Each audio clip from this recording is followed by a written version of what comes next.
It won't be long now. The 24 Michigan football opener set to kick off tomorrow night in Ann Arbor.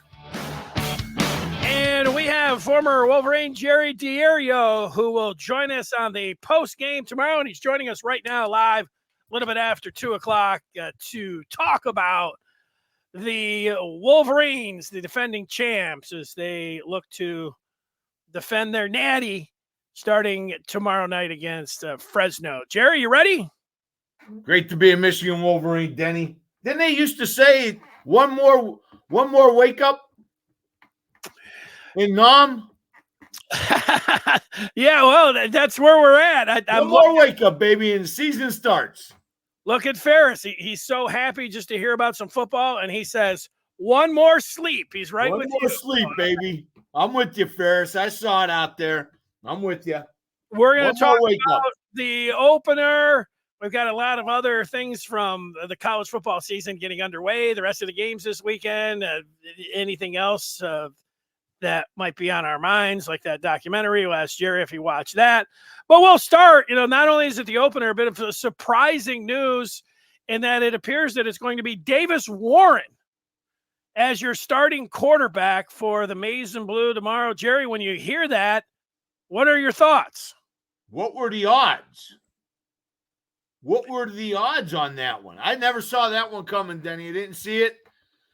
I'll tell you, if I had to put the odds out after the season last year, I would have had Orgy as the favorite for sure, with Jack Tuttle in the mix, and then even Jaden Denigal in the mix in front of Warren. So he came from, I don't know, three back, four back, really.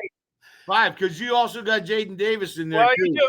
You do. You've had him. So this is something else, and it's been pointed out, and we can point it out too. This was a kid that when I talked about it, you said you never count him out.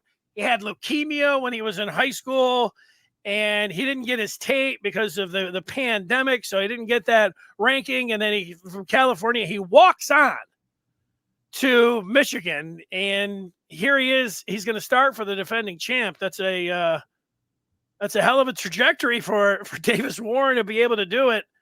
And he comes out of nowhere, and we've seen him in some mop-up duty like against Hawaii, and we've seen him for the last 3 spring games. He's got a big arm. That was the first thing that I saw in the spring. He can throw it all over the place, and he's got a quick release. I watched every throw of the spring game this morning, just in taking a look at him. He's a big kid. He's got some mobility. He can really, he can move it around. He moves around. People are saying, hey, he moves around like JJ back there. Pretty accurate. Yeah, I think that's an accurate description, and I don't know how accurate he is. He looked, I was just watching they had some cut-ups of all of his positive passes, so I didn't see, I know he threw some picks, and 2 years ago in the spring game, him and Tuttle were turning it over a lot, but real big arm and a quick release, and he's got some pretty good mobility, more maybe better than you think. TJ Guy was asked about both quarterbacks on Monday, and he said, Orgy's obviously a really physical, big, and fast runner. And then he said, but, Davis Warren has some wheels too, and you can see that. He's not a statue back there. He's somebody that can, use his legs and pick up some yardage. I don't think he's J.J. McCarthy in the run game, but he's definitely, can move around a little bit. Well, Denny, here's the thing. I love seeing people come out of competition and win jobs, because that tells you they are tested. They've gone through the test. They've done their thing. They've impressed the coaches. What has impressed the coaches?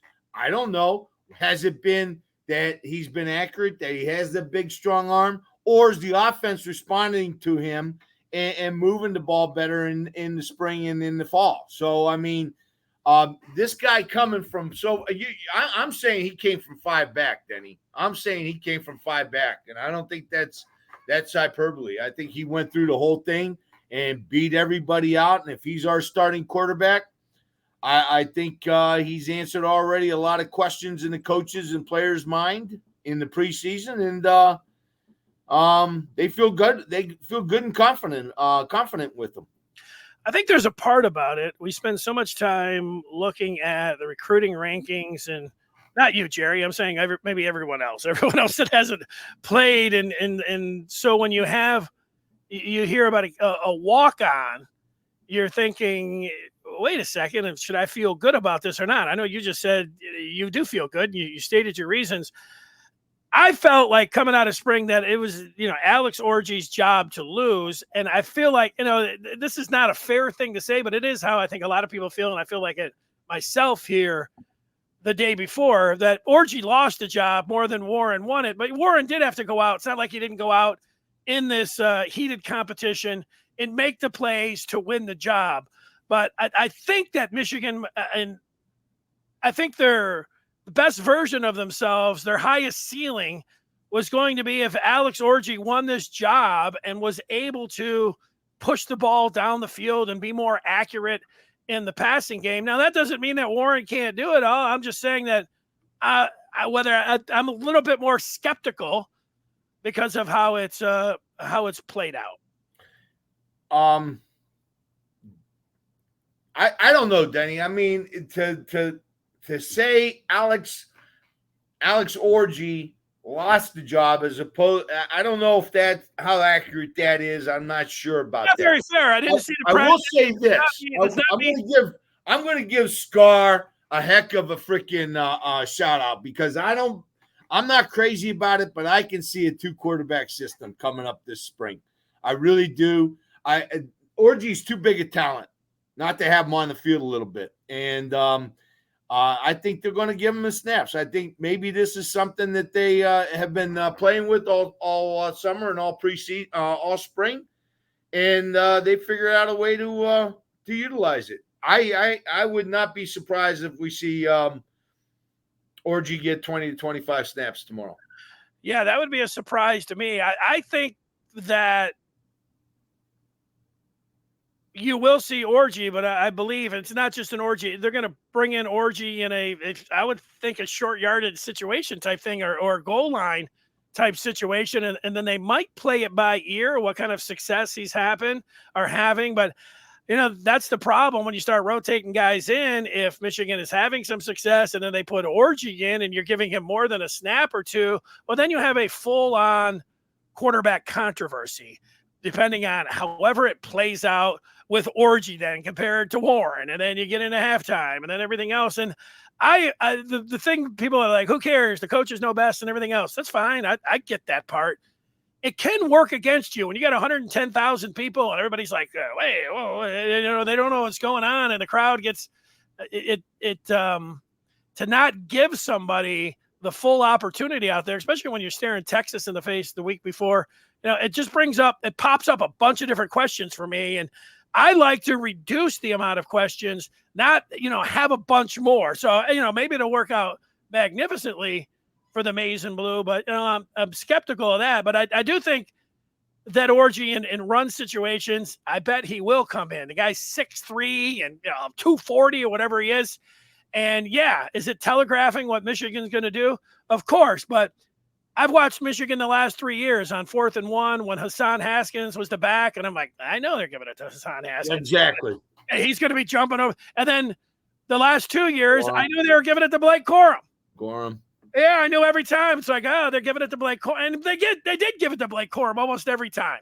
So Orji's coming in, and that they're going to smash, and then, we'll see how we do know that he's a hell of a runner. Starting against he had runs against Ohio State, Iowa, Alabama, and Washington. He got healthy last year. He had 2 runs in all 4 of those games. So they had the Orji package, and they were running them. I do think, you said 30 snaps. I think more. 20. I'm saying 20 to 25. 20 to 25. Okay. Yep. Yeah, that's a lot. Yeah, I think that if you get in the game, looks like it's over in the 4th quarter, then I could see Orji getting some run there. So I don't know. It makes it. I'm already intrigued about the game and everything that was going on out there. This adds, takes everything and throws it over there, and this becomes, the marquee. What? Denny, when you have 3 surprises coming through camp, I think you got to wait until see the first game and see where they are. We got a center that came out of nowhere. Guys, Link basically coming out of nowhere and taking the job. So, I mean, these were 3 big surprises coming out of the fall. And if that's our starting lineup, that was unexpected. That was very unexpected going into the fall. And I think you just got to have to wait and see how we look tomorrow night to see if in fact these guys won the job or the other guys lost the job. And it's kind of unnerving. It's kind of unnerving. The nice thing about it is we do have that defense on the other side of the ball that can make up for a lot. And these guys are going to gain more confidence and more experience as the season goes on. And, we do have Texas number 2.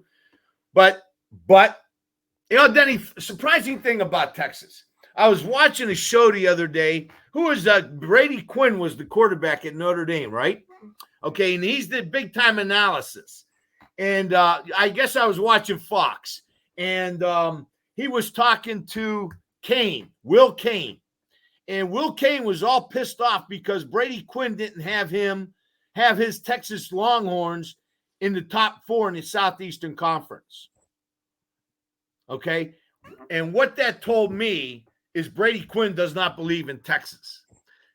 I think we're going into the season just like everybody else. We've got some question marks, just like, I used to say this. Every high school is waiting on 4 or 5 players to see how they work out.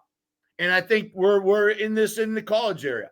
We're looking at 3 players on the Michigan offensive team to see how we're looking or see how we came out of the fall and spring. See how these guys matured. Who knows, Denny? They could have won the job, and we have stepped up in those positions. But the funny thing is, Texas, everybody's saying how good Texas is, and we got to improve right away and get up there. And let's take this first game. Let's win this first game. Let's get this win under our belt. Let's get this first win, because a lot happens between 1 and 2. Week 1 and 2, Bo used to say that's the most improvement your team is going to make is between week 1 and week 2. So I think we're in the same spot as pretty much everybody else in the country. We've got a few people that we're looking at to see how our seasons are going to be and if they're going to be successful. But the nice thing that we're sitting in is a defense that is very dominant with a lot of people returning and probably is going to be ranked in the top 3 at the end of the year. There's been a lot of talk all off season about how Michigan was going to perform this year, having such big shoes to fill everywhere, especially on offense. And, that is the good news. There's going to be a lot of the overreaction, however it plays out tomorrow night. But then, you're talking about Texas. That's a big first test. I mean, that is as big a test as anybody has in all of college football. So if we're sitting here, or is Michigan the big test for Texas? Well, any way it goes, Jerry, if Michigan wins that game, the coaching staff, what are they're geniuses. There's the baton has been handed off, a seamless transition. Michigan's right back in the thick of things to defend their national championship. If things look a little, wonky or something tomorrow night, the arrow and the question marks and the pressure goes right at Sharon Moore. And then depending on how things go week 2, I mean, he's either going to be off to this greatest start and boy, he is off and running, or you got big question marks. And that's what he has set himself up for. Now, I'm glad that he's making the move that he really feels is going to be best for Michigan. And he's not just going out there and doing something to like, wow, I'm going to do this because I don't want everybody coming after me or something. He's making the moves that he thinks is going to be best. So he does have that. I just have to look at it how I felt about it all off season. The biggest question mark was going to be the quarterback, and it was going to be Orgy who gave him the highest ceiling. And after that, maybe they would go with the experienced guy Tuttle. And I think they were thinking that. And then Tuttle got hurt, And then he came back, and then there was more talk like, oh, Tuttle can really move this team. And then Tuttle got hurt again. So then here comes Warren. That, I would say, worries me. That's a gigantic question mark to me. So we'll see. It's not like I'm hoping that the kid falls flat on his face or something. I hope he's great. And there have been plenty of walk-ons, and even though he, wasn't really a walk-on because of his circumstances or whatever else, Stenson Bennett won back-to-back national championships pretty recently. So, you can come in. It doesn't matter if you're a backup or a walk-on or whatever else, and you can have the success. I just have to look at it, and for people that are tuning in saying, hey, should I be worried? I don't know. I would say that people say wild. It is a wild story that Davis Warren is going to be Michigan's starting quarterback. Now, you're a big Michigan fan out there and you're watching, you're like, I just, praying. I think everything's going to be great. I think that's a fine approach. I'm telling you that this has come out of nowhere, and it's a huge surprise, and it's the number one question mark about the Michigan football team in 24. Number two question mark for me all along, even though you and Scar have talked me down each and every week about the offensive line is going to be fine, but the offensive line, and, Scar kept telling me, oh, hey, I waited around for 4 years, and then I got my chance. And so, you're telling me Crippen stayed around, and he's Harbaugh last year was saying, oh, he's a pro. And now, he's got a guy that flipped over from defense that's won the job. I don't know if that's concerning or not. And then you got a freshman, right tackle that's just jumped in and he's going to start. Those things, that can be great. Well, Jeff Backus started for the 97 team as a redshirt freshman. And, he ended up being one of the great tackles in Michigan history. So that can happen. Talent can get out there. But the two biggest things that I thought were the two biggest question marks are even bigger question marks on the eve of the start of the opener. Denny, you said a mouthful. You mentioned Gaidis going from the D, and you're worried about it, and I agree with you, and I understand where you're coming from, but I guess I go back to remembering a guy by the name of Mike Sanistill who went from receiver to DB and did pretty well in that transition. And that happens a lot in football, Denny. There's plenty of times where people are recruited and thought to come in at this position and they change. And so there's a reason Guy Deese is getting that job. And from everything I've heard and witnessed this last 6 months, Guy Deese has been an absolute stud in the offensive on the offensive line and in that meeting room. When they watch film, Guy Deese is grading out the best. He is doing a great job. For him to come in and beat out Crippen, and Anderson. Don't forget Anderson too.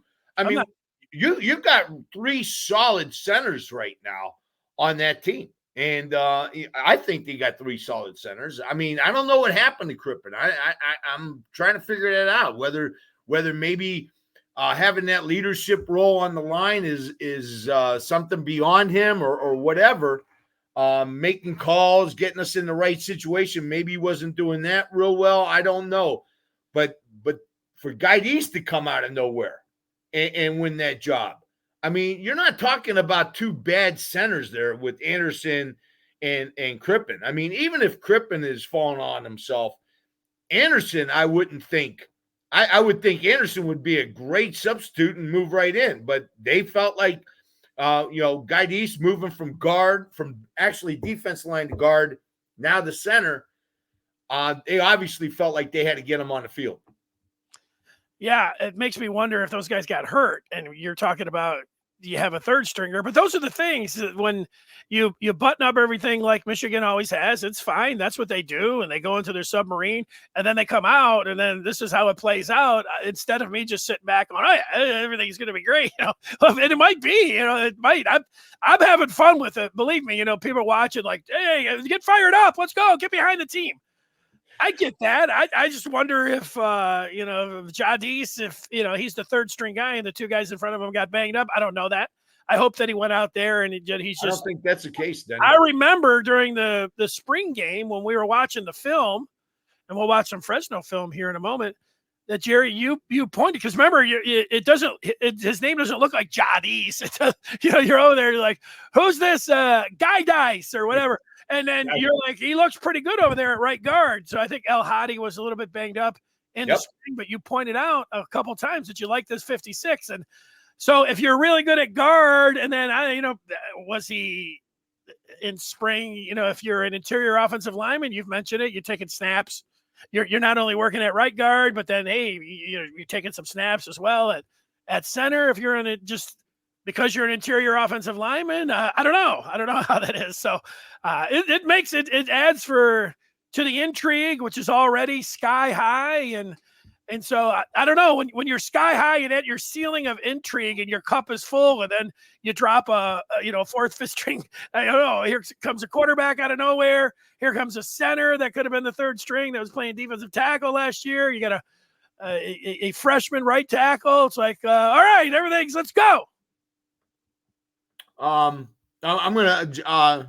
Jim Scar, as a former guard, how important is it having a mental, physical connection to the center tackle, the ability to communicate?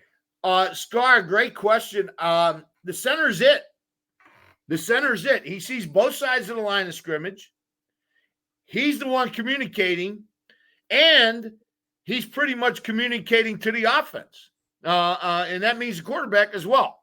So our center is putting us in the position, into the blocking scheme that we need to be in to be successful. And that's a huge, huge responsibility.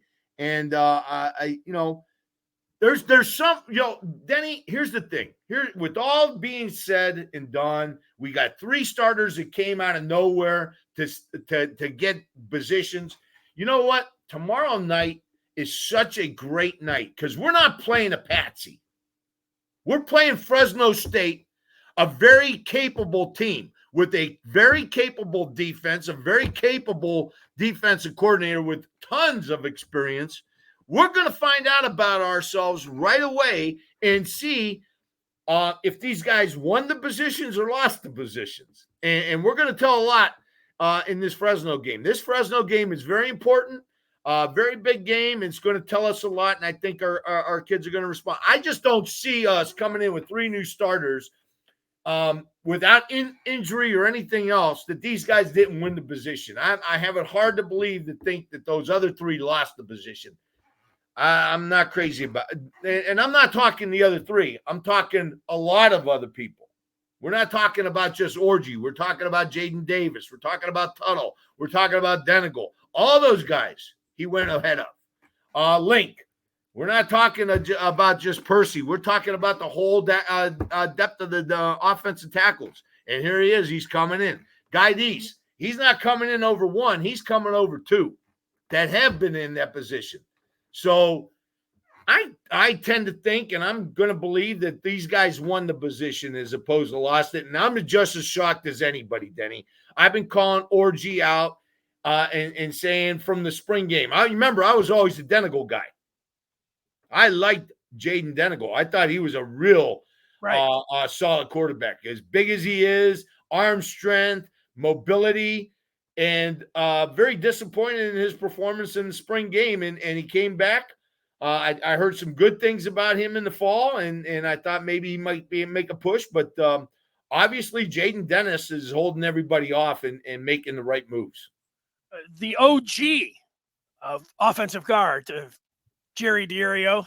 He's our OG here. I want to ask you a question. There was somebody, you read the feedback, and it said James Scarcelli. Do you think that's an imposter? The way that the question was asked sounded like it was our own Scar. And I believe that it would be. That sounds like a question that he would ask you, but he's never put any feedback on there before. What are your thoughts there? Very good question. Sounded like an intelligent young man asking a good question. So you don't know, but you suspect that it is Scar. I believe it is. Okay. Let's look at, speaking of some of this feedback, Kenneth says Texas is the Ohio team we beat before. They're not going to be able to handle that zone. Is he talking about the zone blocking scheme, Jerry? Is that what you would think he would be talking about there? He might also be talking, when Brady Quinn made that comment, he had a lot of things he was holding back. You could tell he was holding back a lot of stuff, a lot of information. But at the end of the day, at the end of his comment, he said it right. Texas has got a lot of questions, a lot of people that are missing, a defensive line that's missing, a receiver core that's missing, a running back core that's missing, offensive linemen that are missing. We're missing some people, but remember, the people we're missing on defense, we were 22 deep last year, and all 22 could start on any team in the country. We're missing a lot of people on offense, but we're missing 5 offensive linemen at the University of Offensive Linemen. Okay? We're missing a second tight end, and we got a guy that is as fast as anybody on the field. So I like where we're at, and they got to come up here. Texas, we're going to learn a lot against Fresno, and this Fresno game is going to get us ready for Texas. Mark is talking about a rotation on the offensive line. He's saying, or actually, I think he's talking about maybe going to a line of 6, 7 tackles like we saw last year, as recently as the championship game. That was something that Michigan did. Do you think you might see, if it is Link starting over there, that you could also see Percy and Gentry coming in along with the tight ends, that you have that sort of smash formation offensive line? Jerry, I would predict, and I would expect to see that. If I was handicapping it, I would say it's plus 130 that Michigan's going to show a formation with 6, 7 tackles. Oh, yeah, absolutely. We're going to have 7 offensive linemen in the game tomorrow some point in time. Just to show Texas, you better prepare for it. They're going to have 6, 7, 8 offensive linemen in a game at one time tomorrow. So you're going to see Percy. You're going to probably see you're going to probably see some different people in there. And you're going to probably see Percy alternating a little bit, maybe taking a series from Link if Link is a starter.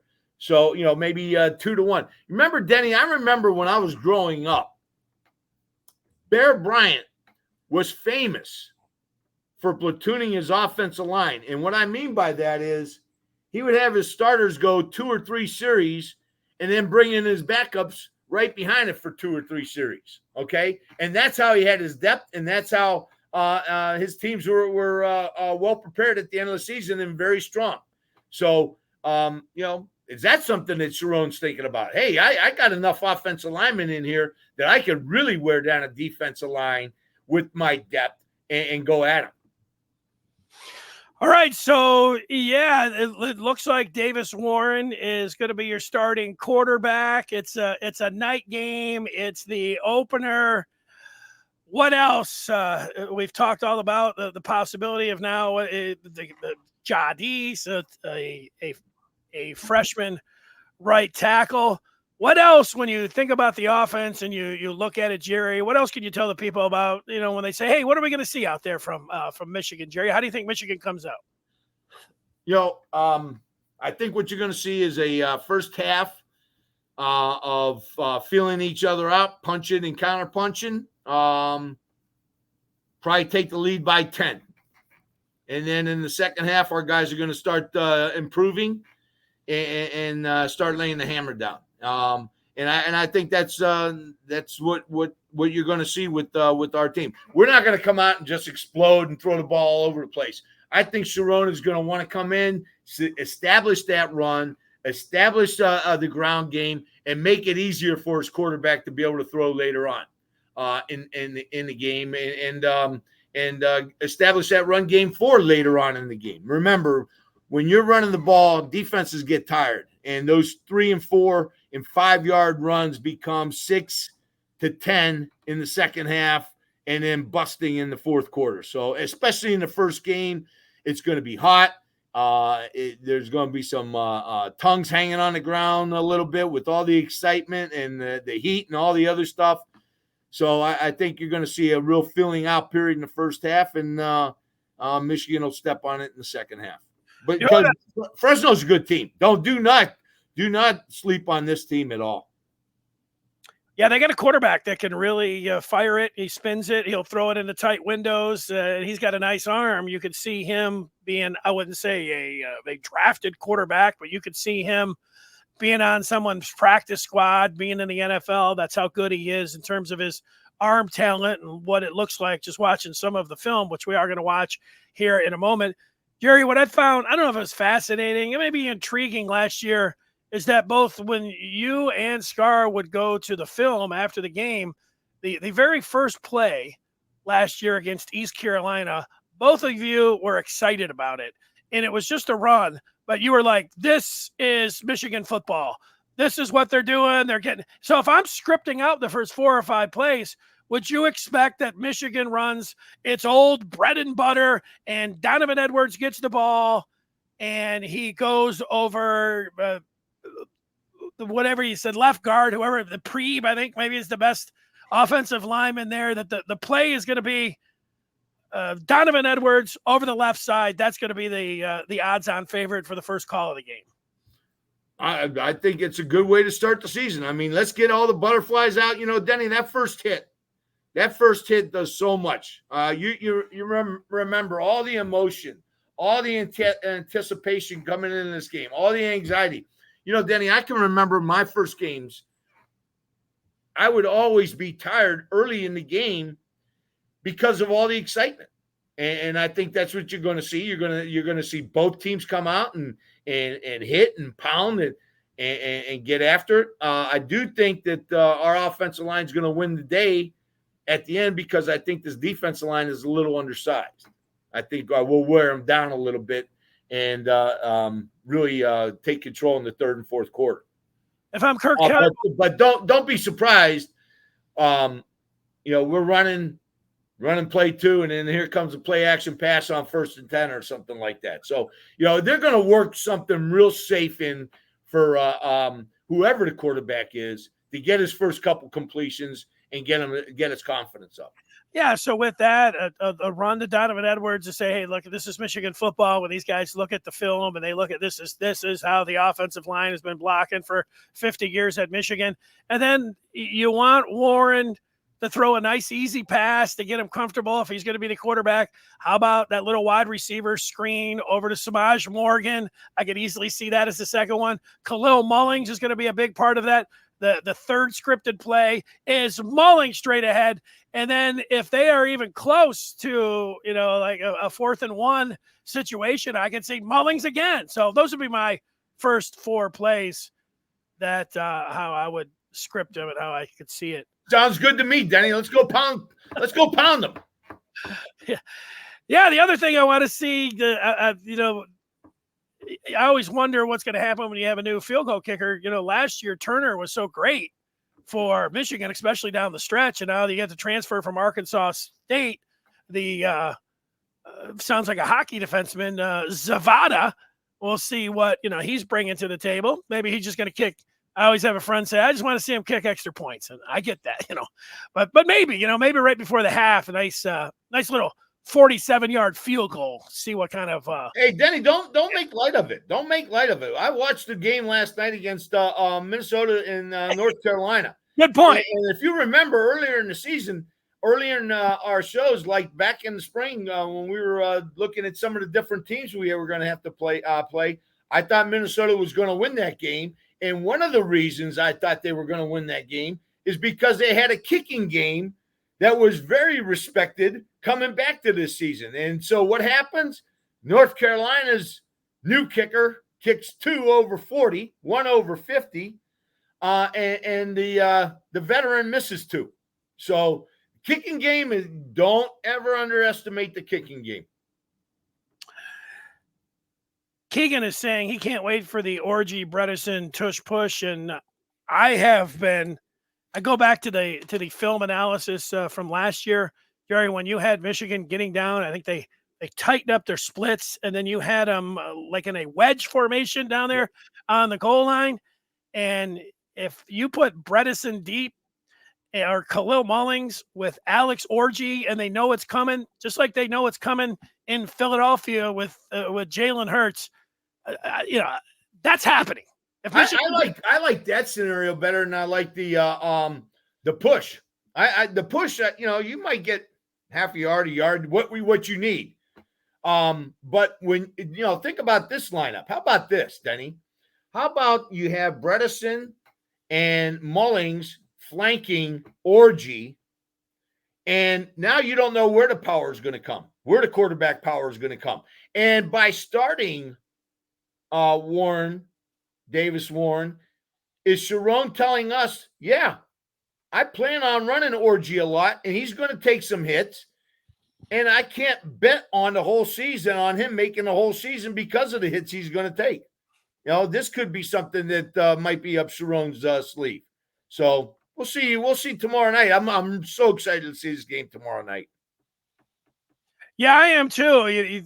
Openers are always intriguing just to see. We talk about it all off season, and then this is it. And then as soon as they kick it off, you don't throw everything out the window, but then you just see like, oh, hey, here's a little bit of a surprise, and and how they're going to play and everything else. And for this, with Sharon Moore taking over for Jim Harbaugh and all the different coaches that they have, and you're looking over there on the sideline, who's going to be different, and then clearly the offense is going to have a bunch of different guys. But let's the defense, Jerry, everybody talks about it in glowing terms, and I would say with good reason.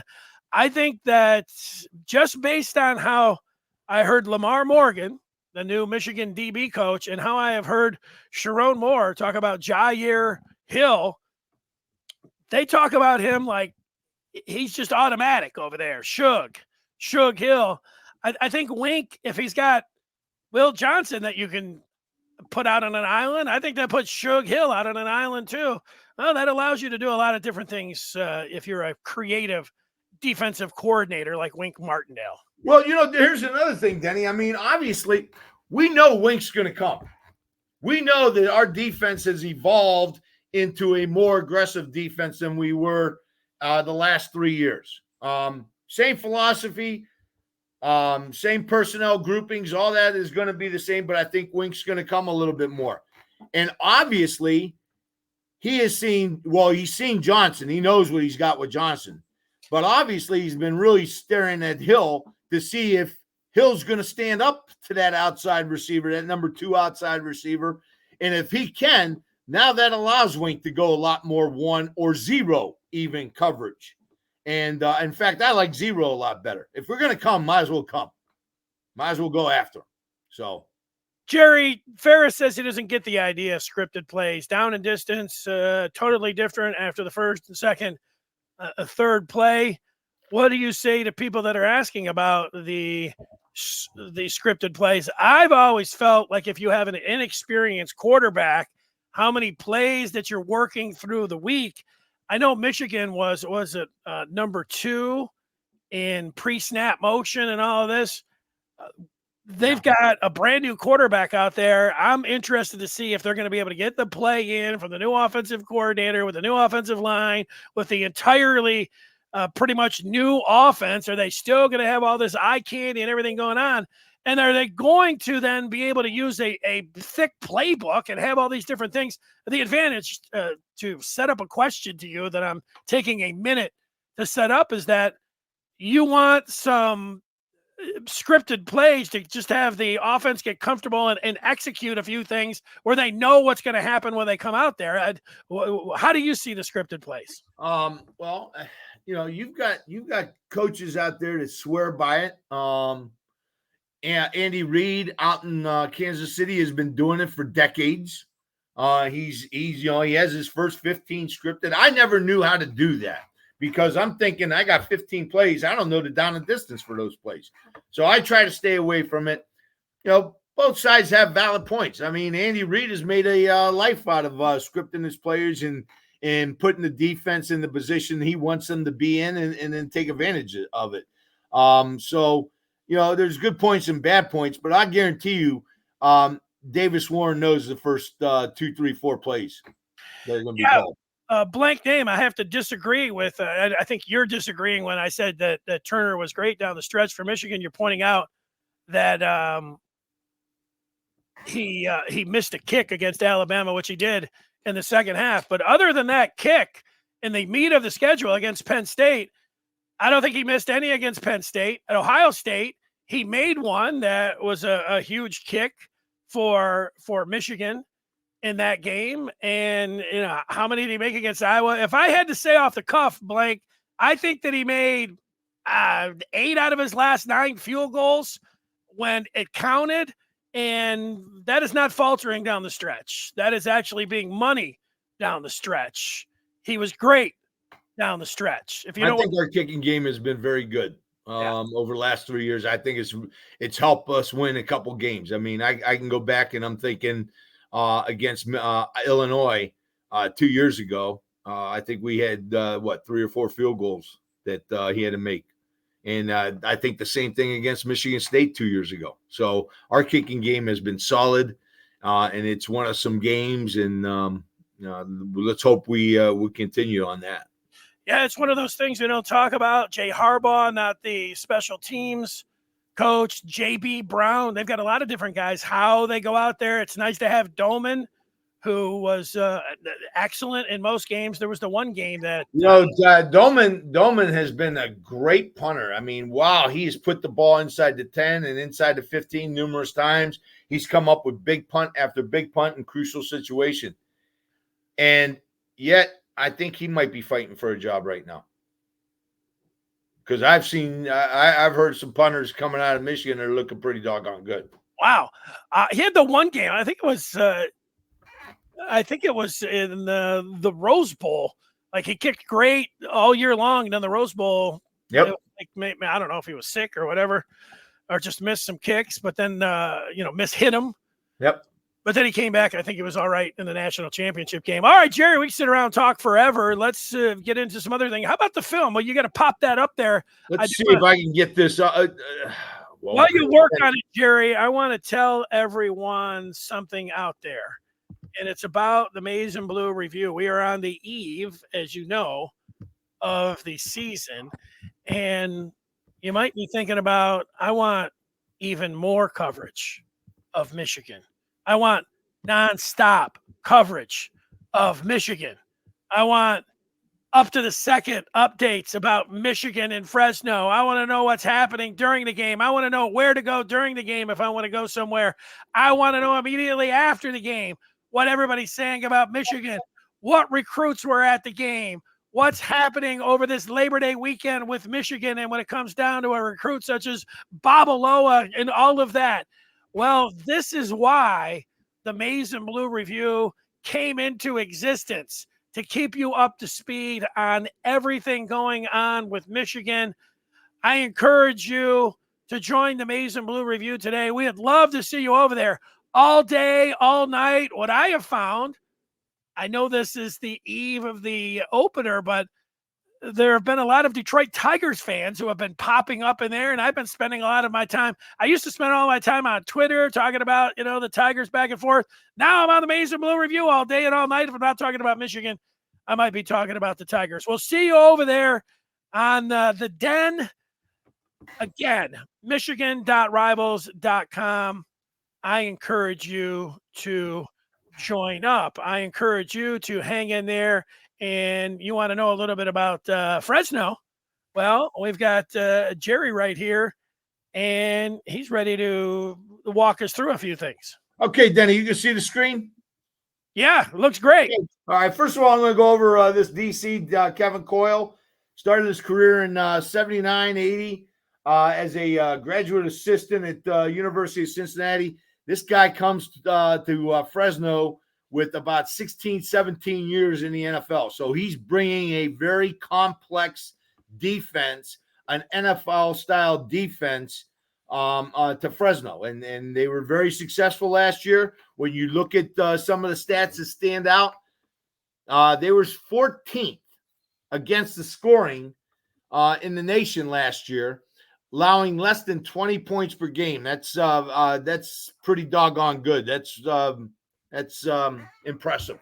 And He's bringing this very aggressive NFL-style team, defensive scheme, and that's what they're looking at. Look at how tight these corners are. Look at how tight these press coverages are. They're right up on the ball. Even in bunch, they're not giving them much room. I mean, you're looking at what? 1, 2, 3, 4, 5, 6, 7, 8, 9, 10 guys within a 5-yard radius of the ball. So that's the kind of defense we should expect to see tomorrow night.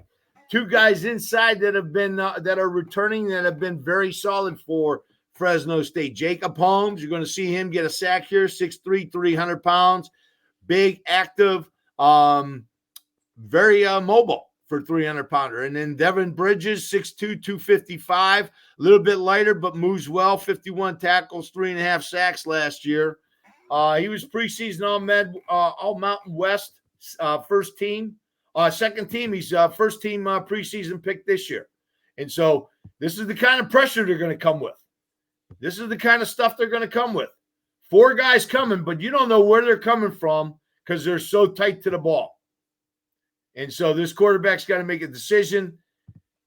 He steps up. There's nowhere to step up into. And then the big fellow makes a Holmes makes a play there for Fresno. This team is very good. Very good personnel. They got a lot of people coming back this year, so they should be just fine on defense. Michigan blocks that Holmes like 54 did there. Whoever that is, they should bring in a replacement. That was some terrible. He flat out whiffed, and then he held. Yeah, absolutely. So, gosh, I had all my notes all set up, and I can't find them now. Okay, here's Dion Clark, 6'1", 206, comes out of Massillon, Ohio. He was a transfer from Kent State. Very active player. Second leading tackler on the team. 1 tackle for loss. 1 forced fumble recovery. 3 interceptions. I think he was third in the Mountain West with that.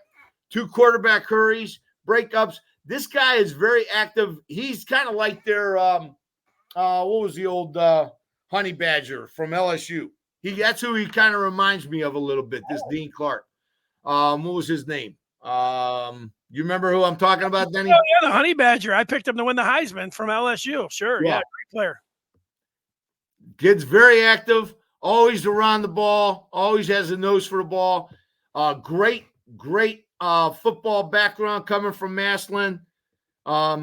Kid's going to be ready to play against Michigan in Ann Arbor. I guarantee you that. Let me see here. What do we got? Okay. Phoenix Jackson, 6'4", 220. Big, strong safety. Started as a sophomore. Best game was the bowl game, which means he's getting better and better. Watch him come up and fill this run play by New Mexico. He comes up like a bat out of hell, like he knows how, and he's not afraid to throw his body in there and sacrifice his body. So they've got plenty of talent on the defensive side of the ball. Fresno has plenty of talent on the defensive side of the ball. Let me see here. Okay, we got Phoenix. Okay, boy, I love it. Before we were talking today, Denny, I was looking at this and I'm thinking, gosh, this could be orgy all day long, and I'm looking at this play, and this is something that Fresno gives up a little bit. Their pro style offense really does not play that zone read, and I was kind of anticipating Michigan doing a lot more zone read with Orji, but that could be some of the result right there when Orji gets in. He wears number 10. He wears number 10.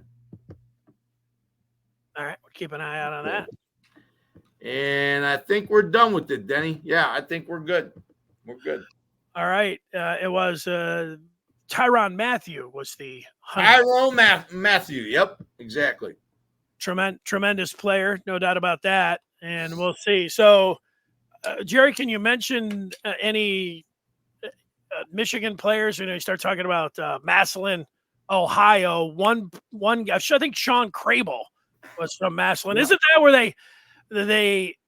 I don't know if it's the mayor. They present a football to every newborn or something, and they put it in the crib. So Denny, I come from Youngstown, Ohio, and I pride myself on high school football, root football, that kind of stuff that goes all the way down to the pee-wees and stuff. That's where that's what we're born in Ohio. I mean, it's football first, and then after that, you make your determination. But Massillon, that's where Spillman came from. Chris Spillman, we almost got him, but his dad said, "There's no way you're going to be a Wolverine. You're playing at Ohio State." We almost said we had him. Scar had him. We had him, but there was no way. I'll tell you my experience with Massillon. Youngstown, Cardinal Mooney, we're going up to scrimmage them, and it was a big thing because we were both preseason ranked. They ended up going 10-0. Making the playoffs. We ended up 9-1 and didn't make the playoffs.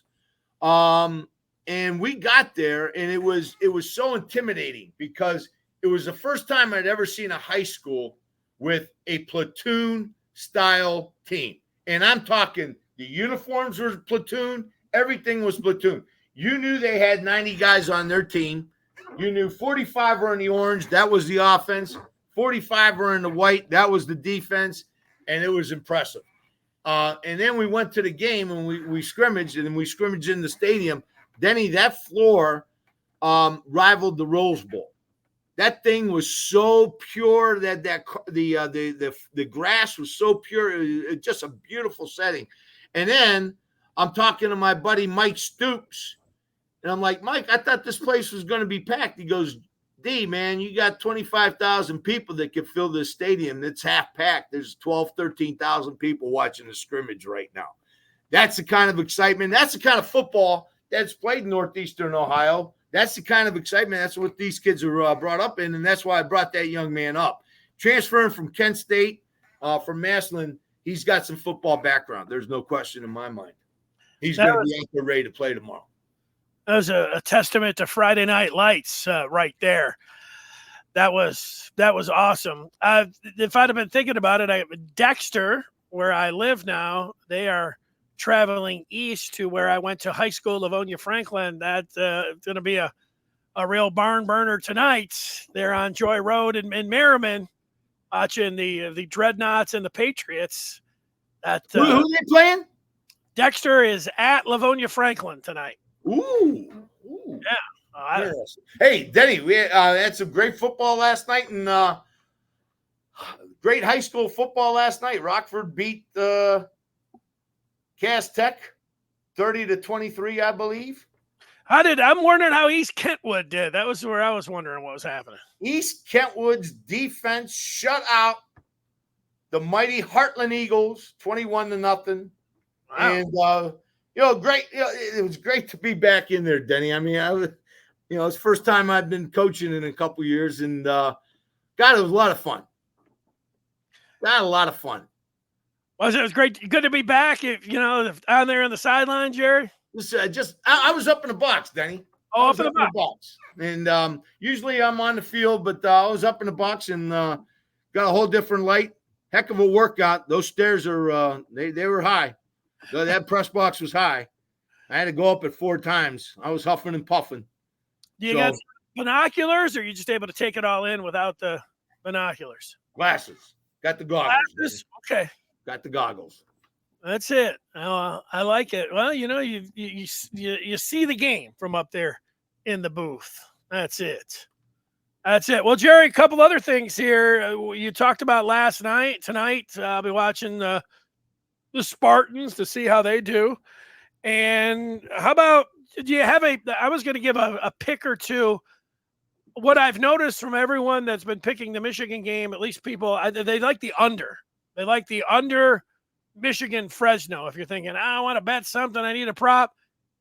What I've been able to ascertain from people that like to gamble, they like Michigan and Fresno to go under the number. Any games jump out to you? Well, Denny, I haven't been very good on some of my picks. I mean, remember, I picked USC getting spanked in the bowl game last year. So, But I'm going to start off this year, not putting any money down, but calling out Temple covering 42 against Oklahoma. I think that's a lot of points in the first game. Yeah, that is a lot. I don't think Western's going to be ready to go up to Wisconsin and keep them from scoring 23 points more than they score. So I think Wisconsin's going to cover that 23. Temple, long shot, but I think they're going to cover that 42.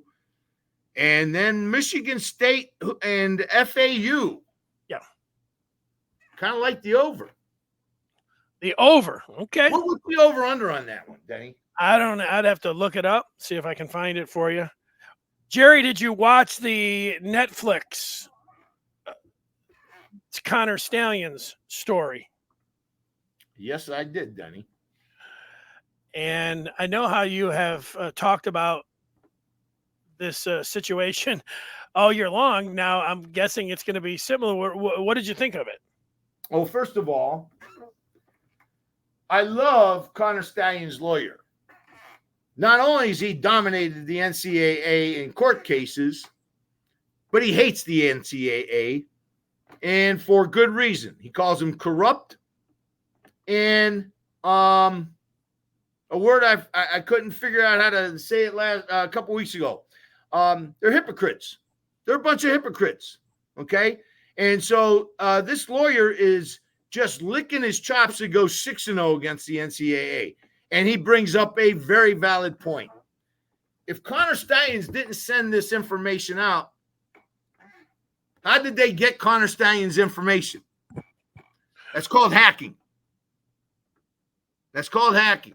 And it's a federal offense. What Connor Stalions did, he was doing at Navy.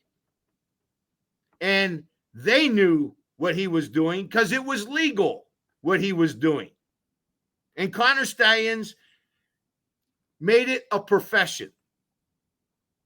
The guy is unbelievably sharp, very sharp. He knows how to teeter the edge. And I think the NCAA's got some explaining to do. They better come up with who gave them the information because the way I understood it, this is a federal situation. I think this is I think that Connor Stalions will in something to go after whoever hacked his computer. I think he's got a good case, but the NCAA doesn't care about that. They don't care about how the information came to light. They just care about the information. So I think you just put that over here. And I don't. Unless they knew that information was hacked. That doesn't matter that doesn't matter, Jerry. How the information came to light does not matter. It matters to Connor Stalions if he wants to sue someone. I mean, so you can't, that's where it matters, Denny. That's what I'm talking about. That's the only thing I'm talking about. The thing, Connor Stalions has fooled a lot of people, and I don't know if I include you, but the Michigan fans that are acting like he's some kind of hero or something. Connor Stalions is a shyster, and that's what came. He has been a shyster. I don't want to say all along, but it's dangerous when you're a super fan of a team. When your mother says we're crazed Michigan fans, like all of us watching are crazed Michigan fans. You have to be able to turn it on and off when you're doing a job. And I don't think Connor Stalions was able to do that. And on one hand, he was like, I'm gaining the system. I'm exploiting the system. And on the other hand, he's saying, no, I was just sending tickets to people just to watch the games. Well, which was it, Connor? The Michigan should never have anything to do with Stalions. They will be lucky if they're able just to move on from this. And, everybody can do anything they want, but, and however they look at it. But, there's a lot of people that want to act like Michigan, has done zero wrong and everybody's coming out and coming after them and trying to get them. And I don't feel like that. I don't feel like that. Now, is the NCAA a joke? And are they airing? They don't make themselves look good, airing dirty laundry and trying to put Michigan on de facto probation. All of that stuff is true. I'm not defending the NCAA. I'm just telling the Michigan fans here that think Connor Stalions is some kind of hero, that he's a shyster. That's what I think. Denny, I'm not going to say he's a hero or a shyster. I'm going to agree to disagree with you. And I'm going to say it this way. What he did was legal. I mean, think about it. Then he goes in the Navy, the Naval Academy, the epitome of ethics, right? Yeah.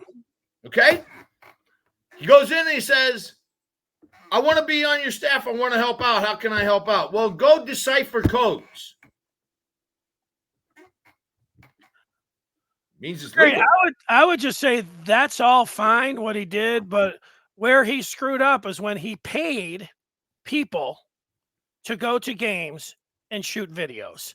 Now you could say, well, my interpretation is that those people aren't on the staff. And I understand that distinction that people want to look at it like that. I think the common sense when you look at it is that if you are getting paid to go to a game and shoot video, the common sense that I would think by an extension would be that you are an advanced scout. And that's the way I feel about it. Now, Michigan is saying, well, no, that's not the letter of the law. I don't know. When it comes down to an interpretation, I don't know how the NCAA is going to interpret it. I know how Michigan fans are interpreting it, but I don't know how the NCAA. You know one thing though, Denny. What's that? They got rid of the rule and put headsets in. Yeah, they did that. I mean, they kind of admitted that the rule is stupid. Well, I think that, and I think that Michigan has paid a heavy price already. They've had to have people coming at them from left and right and, bad mouthing them. And that is something. And also their head coach was suspended 3 games right in the middle of a championship run. I think that they've served their time. And so I'm not acting like, moving forward that, but I'm just giving you my opinion on the whole thing. That's how I see it. And I hope that they're able to just put this behind them and move on from it. And it doesn't deal with, Sharon Moore, nothing's going to happen to him and whatever it is. Am I hoping for a big fine? I'm just hoping that if there's a way that they can move on from this as fast as possible, 90 days, another, couple months, and just put it behind it instead of everybody getting online and talking about Stalions as a hero and, the conspiracy theories and everything else. People enjoy all that stuff. There's a part of it. It's just a lot of drama and a lot of fun. Like Connor Stalions didn't kill anyone. Now he's not on trial for murder. He worked around a rule. That's what he did.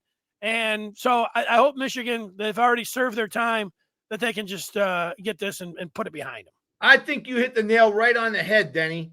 Connor Stalions worked around the rule because the rule was not solidly in place. They didn't have the barriers. Okay, so they allowed that rule to be manipulated. That's their fault. That's not Connor's fault. They allowed it. Okay. The funniest, Denny, the best part of that whole documentary to me was when Stalions saw Michael Barrett after the Michigan-Ohio State game in Ann Arbor Stadium, in Michigan Stadium, and they hugged, and it was a great thing. And that to me was the best part of the documentary, because that was kind of the thumb in the eye to the NCAA. Yeah, it reminded me again, like we take it, and I understand people take it very seriously. Like they're listening to me and they're like, why is this SOB saying anything like he sounds like he's from Ohio State? I mean, I get that, people coming at me like that. That was not a documentary. That was a show made for entertainment. When you've got Bro, Ohio, I thought it was a nice job by the producers to put Stalions, who as a high schooler, instead of trying to go to Michigan, said, if research coaches and they go to the Naval Academy. And so, I mean, him looking at, his life and playing it out like that, to then have to sit in that dark parking lot across from the stadium really was dramatic to me. And I thought when he had a manifesto, I thought he was a little crazier than, I don't think he's that crazy. I think he's a shyster a little bit, like I said, but I do think that I was expecting his manifesto to be like written in longhand or in or crayon or something. And what he had, those spreadsheets with the recruiting and all that, he's pretty sharp. I mean, there's a spot for him. And this goes back a long time before Michigan, Denny. Yeah, I know. This is accumulated information. This is not something that came out of nowhere that, oh my God, somebody's stealing signs. It was going on throughout the country. We just happened to get the best of them. Yeah, if there was there a way that I felt like he could have been like still in Michigan football's good graces? It was that part of it would have been not going on a Netflix show. The other part would have been coming out of a putting sunglasses out, coming out of a restaurant, making a joke. I like all that. Him acting like the joke was on everyone else when they asked him about him being on the CMU sideline. We all know that he was on the CMU sideline. And I don't know, like, if he would have in that documentary said, look, I took it a little bit too far. I thought I was working around, whatever the facts are, Jerry. Like, I think that he saw this and said, hey, I can pay people. I don't have to spend 1,000 hours watching film. I can spend 10 hours and I'm going to have the film right there in front of me of exactly what I want, which is kind of genius, but it does, it works around that rule. Should he have talked to compliance and said, hey, can I pay people? Is it breaking I don't talk about the spirit. Is it breaking this bylaw if I pay for a ticket for my friend to sit across from the Michigan State game and film their sideline? He should have checked with compliance that way. If you're checking everything along the way, that's what he should have done. And if he would have been like, look, I thought it was working around the rule and I just got a little hubris here and just got caught up and everything, I'd have a little bit more respect from him. But him lawyering up and saying, I don't recall if I was on the Central Michigan sideline, preposterous. Of course, you remember everything. That's part of the. I don't remember if I was at the restaurant during a no contact period. Nobody believes that. You shouldn't believe that if you're a Michigan fan. Kenny, I love the fact that you're saying the other side. Okay, I respect the heck out of you for doing that, especially when you're on this channel and there are a bunch of Michigan people that are really upset because I have a lot of respect for you doing that. And you bring up great points, Denny. I can't argue with some of those points. Can't argue with it. The fact of the matter is, I wouldn't want him on the other sideline. Well, I think that, it's weird. I see it in football a lot. You see it with coaches. Like I'm not talking about Michigan now. Like any coach, gets in trouble. And then, they ends up, he has to get fired from that school. Well, then he serves his time and does something. Maybe he goes to the pros. But then he comes back. And then he's with another team, and it's like everything's great again. And that part is weird. Like Stalions I know he's, coaching in high school now. Who knows if he's going to hit? I know they said a 3-year ban at the end, and they could come over the top with a show cause for another 3 or 4 years. But I don't know. And if he comes back, they won't be around for 6 years. They won't be around for 3 years. Well, so if he comes back, let's just say in 5 years. I wouldn't want him to work for Michigan myself. I can understand. Like, he's a hero. I'm just looking at all of the people that they all love. People love Connor Stalions. They do not like what I'm saying. They love everything that he stood for. They came out of the documentary thinking that, he's a hero. And so I get that. It's interesting to see how Michigan fans have responded to it, but it's not a surprise. And look, if it was another team, all of their fans would be doing the same thing. They'd be touting this guy like he's great. And then Michigan, so it's a lot of it's a rivalry thing. I understand that. If it was Michigan State, everybody would be like, this is the dirtiest, corrupt, cheating program of all time. What do you expect? But the shoe's on the other foot. It's like, hey, the NCAA is coming out to get Michigan. Everybody's coming after Jim Harbaugh. It's like, all right, okay, so that's where we're at. It's a drama thing. It's an entertainment thing. And this is a Michigan channel. So, F the NCAA and anybody that ever says anything negative. Hey, Denny, I got a question for you. All right, go ahead. Did the NCAA ask the people that brought the information to them? Did the NCAA ask them if they got it legally? Yeah, I don't know the answer to that. I don't like. I remember when I'm not crazy about that the argument, but I guarantee you one thing: what they did was a felony. Yeah, whoever got that information got a felony on them. What it reminded me of, Jerry, is that in baseball there was a list. I forget what the list was called, but they had asked people anonymously in baseball about using steroids and performing enhancers. And they said, hey, this is going to be anonymous and everything else. And, these guys check like, okay, yeah, I did it, and all this thing. And then the list came to light. They're like, wait a second. You said that this list was not going to come out, that that you were not going to use this. And then everybody's like, who cares? These guys, should be banned. They should be suspended. They should not be in the Hall of Fame. And these guys were like, hey, we thought this was an anonymous list. And so from that standpoint, when they did, a private investigator hacking in, that's illegal. That's done dirty. Should the NCAA say, hey, this was obtained? Definitely, Denny. Wait a minute. You want me as an entity to suspend this guy for 3 years without investigation with your information, and I'm not supposed to ask you where it came from? Bull. Yeah, well, that's an interesting point. And again, I don't know, an attorney told me that it doesn't matter, that how it matters for Stalions and anything if he wants to go after, if he's able to find that investigative firm hacking into, that is an offense. He would be able to sue somebody. But the NCAA, according to a lawyer that I talked with, said they don't care how the information, came out. It's just, unless, of course, they're an accessory. That the NCAA was the one hacking the computer, or they knew how they got it, or how they knew how those people got the information in the first place. I don't think the NCAA is dumb enough to get information and not ask where it came from. I think they put themselves in a real bad position by accepting that information. Period. They better have known where it came from. I know they know where it came from.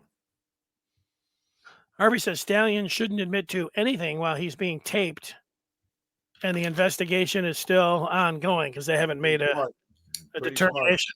Smart. Well, he shouldn't be, doing Netflix and chill, but I don't know. He got paid a pretty penny probably to do it. So why not? I don't know. He came on a little bit of, hey, look at him, Connor Stalions kind of thing. I don't know. That was my. Danny, I love it. I have so much respect for you for voicing your opinion. Absolutely. I just don't want to see this guy on the other sideline.